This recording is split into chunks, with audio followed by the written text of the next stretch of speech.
কেমন আছেন সবাই? কানাডা ইনফো বাই বিডি ভাই আরেকটি পর্বে আপনাদের স্বাগতম।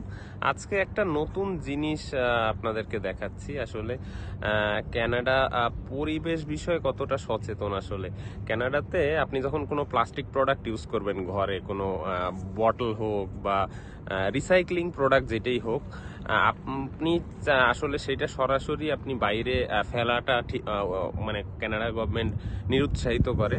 তো সেটা সবাই যেটা করে যে ওই প্লাস্টিক প্রোডাক্ট বা রিসাইক্লিং প্রোডাক্টগুলো একসাথে জমায়া আপনি এখানে প্রত্যেকটা এলাকাতেই হচ্ছে গিয়ে রিসাইক্লিং সেন্টার আছে, সেই রিসাইক্লিং সেন্টারগুলোতে হচ্ছে গিয়ে আপনি জমা দিতে পারেন এবং সেই জমা দেওয়ার এগেনস্টে আপনি প্রত্যেক বোতলের এগেনস্টে ওই বোতলের যে দামটা সেটা আপনি পেয়ে যাবেন।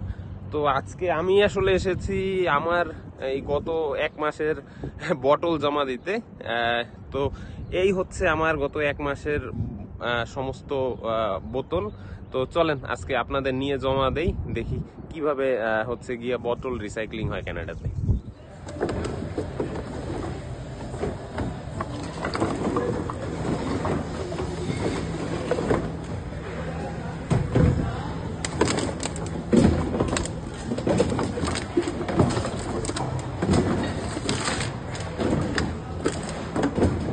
সেন্টারের বটল জমা দেওয়া শেষ। তো সবকিছু হিসাব নিকাজ করে আমি প্রায় $12 মতো গত মাসের হচ্ছে গিয়া বটলের এগেনস্টে পেয়েছি।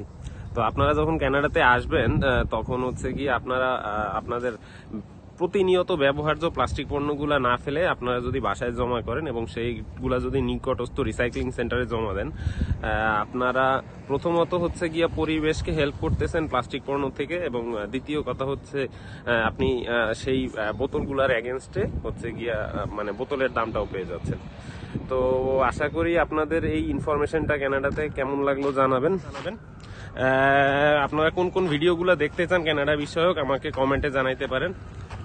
ভিডিওটা ভালো লাগলে একটা লাইক করবেন, সাবস্ক্রাইব করার অনুরোধ জানাচ্ছি। অন্য কোনো দিন কথা হবে অন্য কোনো ভিডিওতে।